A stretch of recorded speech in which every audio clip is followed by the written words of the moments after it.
Bakit nga ba natin kailangang pag-usapan ulit ang pagtuturo ng Philippine history sa high school? Sa pagsusuring ito, aalamin natin kung bakit ang pagbabalik tanaw sa nakaraan ay maaaring yung pinakaimportanting susi para sa kinabukasan nating lahat. Sige nga, mag-throwback tayo sandali. Kapag sinabing history class, anong unang-unang pumapasok sa isip mo?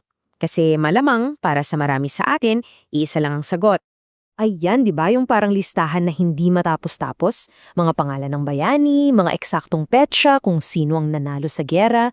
Madalas, yan ang naging image ng history para sa atin. Isang subject na parang puro memorization lang. Pero, paano kung mali pala ang tingin natin yan? Paano kung ang kasaysayan hindi lang pala siya koleksyon ng mga lumang kwento, kundi isang powerful tool para maintindihan natin ang mga problema at isyung kinakaharap natin ngayon?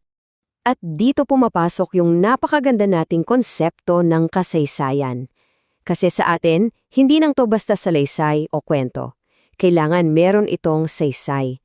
May meaning, may relevance, may kabuluhan sa buhay natin. In short, hindi ito listahan ng mga patay na impormasyon, kundi isang buhay na kwentong may saysay para sa atin. O sige, ngayon pag-usapan natin yung mismong problema. Dahil merong isang malaking gap o puwang sa edukasyon ng ating mga kabataan ngayon. Ito yung nangyari yung Philippine history na dati ay subject sa high school, biglang inilipat sa elementarya. Ang ibig sabihin niyan, pagdating ng mga bata sa high school, wala na silang dedicated subject para sa sarili nating kasaysayan. Anim na taon. Isipin niyo yun. Ganyan katagal pwedeng hindi na ulit mapag-aralan ng isang estudyante ang sarili nating kasaysayan bago pa siya tumuntong ng college. At sa 6 na taon na yon, ang dami nang nagbabago sa isip at pananaw nila. Pero yung kaalaman nila sa history? Nako, naiwan pa sa elementary. At ang resulta? Para sa mga profesor sa kolehiyo, nagiging isa itong more daunting task. Ibig sabihin, mas nagiging mahirap, mas nakakatakot ang pagtuturo. Kasi kailangan nilang punan yung 6 na taong gap sa kaalaman bago pa man sila makapag-umpisa sa dapat nilang ituro. So, ano ngayon ang epekto nitong 6 na taong to? Anong klase ng kasaysayan ang natitira sa isipan ng mga kabataan natin?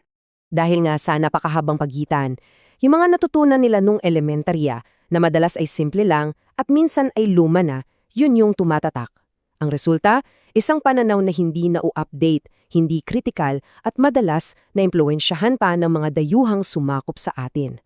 At ito, napaka-interesante nito. Tingnan niyo kung paano isinusulat ang kasaysayan. Para sa mga Espanyol, bago sila dumating, nasa kadiliman daw tayo. Pero para sa ating mga bayani tulad ni Rizal, bago pa man dumating ang mga mananakop, may sarili tayong sibilisasyon, may kasaganaan, di ba? Ibang-iba ang kwento, depende kung sino ang nagsasalaysay. Kaya ito yung malaking tanong. Kung ang huling formal lesson nila tungkol sa history ay noong bata pa sila, aling bersyon ng kwento ang mas tumatak sa kanila? So dito lumalabas yung problema. Yung tradisyonal na pagtuturo nakatutok lang sa ano. Anong nangyari? Hindi nito itinuturo yung paano at bakit. Paano ba isinulat ang kasaysayan at bakit yan ang versyon na nakarating sa atin? Pero may solusyon, mayroon mas modernong approach sa pagtuturo ng kasaysayan at hindi to tungkol sa memorization. Ang goal ngayon ay i-develop yung tinatawag na historical thinking skills. Ibig sabihin, hindi na sapat na alam mo yung date. Ang mas mahalaga, marunong ka bang mag-analyze, magtanong at umunawa sa konteksto sa likod ng mga pangyayari. Okay, so paano ba to ginagawa? Una, sinusuli yung mga primary sources, yung mga ebidensya mismo, tulad ng mga lumang sulat o litrato. Pangalawa, kailangang intindihin na maraming pwedeng maging interpretasyon.